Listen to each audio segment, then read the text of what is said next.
كوتش عزمونا السبعي نشوف به كوتش كان واحد البوليميك مؤخرا على التحكيم كوننا كنستافدوا من شي تحكيم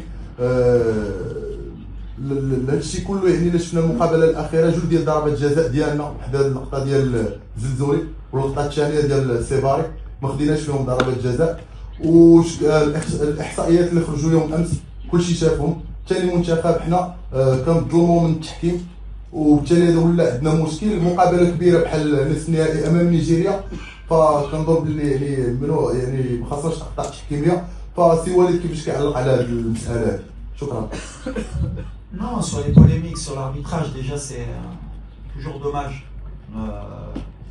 d'aller on va dire dans ce chemin-là. Voilà, on a un bon continent, on travaille bien, il y a toujours une mauvaise image concernant cela. On veut faire croire que voilà, qu'il y a des matchs qui se gagnent forcément de cette manière et il ne faut pas se mentir, il ne faut pas avoir de langue de bois. Ça a toujours été le cas concernant le continent africain, d'avoir des doutes ou d'avoir des polémiques. La réalité, elle est que justement, vous les journalistes, vous devez faire votre travail.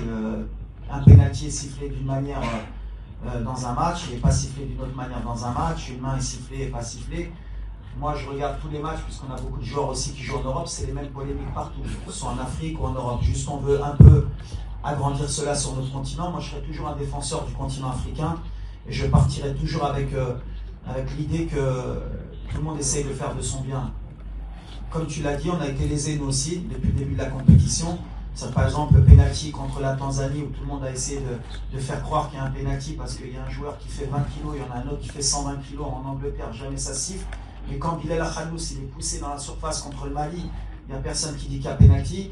Et le penalty sur Abdé, le dernier match contre le Cameroun où un joueur dans la surface lui met le pied sur la cheville, si le VAR revient, il y a penalty. Le gardien qui sort sur Sebari, qui lui met les 2 points dans la tête, c'est penalty. Mais comme par hasard, comme le Maroc est pays organisateur, mais bon, après j'ai l'habitude, hein, depuis la Coupe du Monde, on essaie de nous dévaloriser beaucoup de fois sur ce qu'on est en train de fournir. Et à chaque fois, il peut être témoin, je parle à mes joueurs à chaque fois du terrain. Nous, la seule manière dont on peut parler, c'est sur le terrain, c'est gagner nos matchs. Et jamais vous m'avez entendu après un match, même quand on s'est fait éliminer en Côte d'Ivoire, parler de l'arbitrage. On assume, on avance et on retravaille, c'est l'objectif, c'est comme j'ai dit, voilà, il faut aider l'arbitrage, il faut aider les joueurs, il faut arrêter d'avoir toujours cette sensation d'être lésé. À un moment donné, comme j'ai dit, quand on va au Cameroun, qu'il n'y a qu'un tir, il n'y a même pas un tir cadré dans le match, voilà, il faut à un moment donné revenir sur le principe que voilà, il y a une équipe qui a mérité de gagner, c'est tout. Et si c'était notre cas, je dirais à mes joueurs, on ne parlait pas, on se concentre sur le terrain et on espère que l'arbitrage sera à la hauteur demain pour les deux équipes, comme elle a été depuis le début de la compétition. Mais ça, après, nous, on parle terrain, on parle football, je ne sais pas trop des choses que j'aime dire, mais tu l'as dit qu'on est une des équipes qui a été le plus lésée sur notre propre compétition à domicile. Et après, c'est une question de communication. Aujourd'hui, il y a des réseaux sociaux, il y a de la presse, vous en faites ce que vous voulez, il y en a qui vont être pro-Maroc, il y en a qui vont être anti-Maroc. Nous, l'essentiel, c'est de bien jouer au football.